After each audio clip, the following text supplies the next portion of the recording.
India गठबंधन में नेतृत्व को लेकर एक बार फिर चर्चा शुरू हो गई है। लालू प्रसाद यादव ने कहा कि ममता बनर्जी को इंडिया गठबंधन का नेतृत्व दिया जाना चाहिए। इस पर शिवसेना यूबीटी के सांसद संजय राउत की प्रतिक्रिया आई है। उन्होंने कांग्रेस नेता राहुल गांधी को लेकर बड़ा बयान दिया है। उन्होंने कहा कि राहुल गांधी के नेतृत्व पर कोई सवाल नहीं उठा रहा है। राहुल गांधी हमारे नेता हैं। महाराष्ट्र में राहुल नार्वेकर को विधानसभा अध्यक्ष चुने जाने पर बीजेपी विधायक प्रवीण दरेकर ने उन्हें शुभकामनाएं देते हुए कहा कि उनका अनुभव पार्टी के काम आएगा। साथ ही उन्होंने इल्तिजा मुफ्ती द्वारा हिंदुत्व को बीमारी कहे जाने पर उन्हें और उनकी मां महबूबा मुफ्ती को मेंटल अस्पताल में भर्ती कराने की बात कही।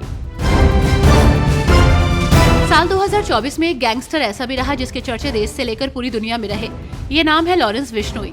वहीं लॉरेंस बिश्नोई जो कई आपराधिक मामलों में फिलहाल गुजरात की साबरमती जेल में बंद है, लेकिन उसके नाम का खौफ ऐसा है कि पुलिस भी खुद उससे परेशान रहती है।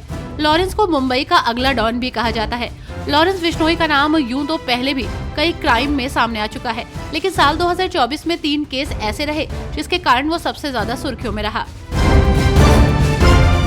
महाराष्ट्र में विधानसभा चुनाव के परिणाम आने के बाद 10 दिन से भी ज्यादा समय के बाद राज्य में नई सरकार का गठन हो सका। लंबे इंतजार के बाद 5 दिसंबर को देवेंद्र फडणवीस ने मुख्यमंत्री पद की शपथ ली। साथ ही एकनाथ शिंदे और अजीत पवार ने उप मुख्यमंत्री पद की शपथ ली, लेकिन अभी कैबिनेट विस्तार नहीं हो सका है। देखा जाए तो अब कैबिनेट विस्तार में भी लंबा वक्त लग रहा है।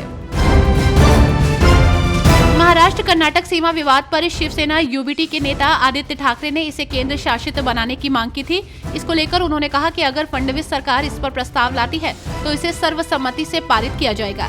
सोमवार को शिवसेना यूबीटी नेता आदित्य ठाकरे की बेलगांव को केंद्र शासित प्रदेश बनाने की मांग को कर्नाटक के मुख्यमंत्री सिद्धारमैया ने बचकाना बताया है।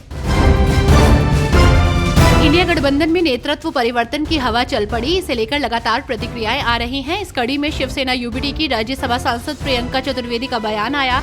उन्होंने कहा कि पश्चिम बंगाल की मुख्यमंत्री ममता बनर्जी अगर नेतृत्व करना चाहती हैं तो उनका स्वागत है, क्योंकि उनको एडमिनिस्ट्रेशन का काफी अनुभव है। इंडिया गठबंधन की बैठक एक साथ होगी और उस पर विचार और निर्णय लिया जाएगा। बीजेपी एमएलसी योगेश तिलेकर के चाचा का सोमवार को कुछ बदमाशों ने अपहरण कर लिया और 40 किलोमीटर दूर ले जाकर उनकी हत्या कर दी। घर वालों का कहना है कि फिरौती को लेकर कोई कॉल नहीं आया था। वहीं पुलिस मामला दर्ज कर जांच में जुटी है। महाराष्ट्र विधानसभा चुनाव में करारी हार के बाद महाविकास आघाड़ी गठबंधन के दोनों सहयोगी दल कांग्रेस और यूबीटी शिवसेना अब महाराष्ट्र विधानसभा में विपक्ष के नेता पद पर नजर गड़ाए हुए हैं। विपक्षी एमवीए ने विपक्ष के नेता और उपाध्यक्ष पद की मांग की है। इस पर निर्णय लेने का अधिकार विधानसभा अध्यक्ष के पास है।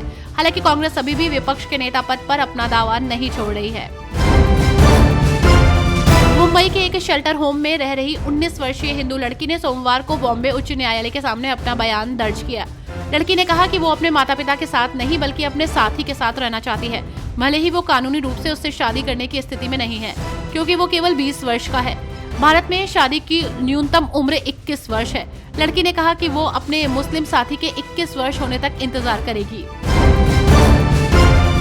महाराष्ट्र के 5 साल तक मुख्यमंत्री रहने के बाद डिप्टी सीएम बनना देवेंद्र फडणवीस के लिए कितना मुश्किल रहा होगा, वहीं बेहतर जानते हैं। लेकिन बीजेपी आलाकमान की बात मानकर देवेंद्र फडणवीस ने एक अनुशासित कार्यकर्ता होने का सबूत पेश किया है।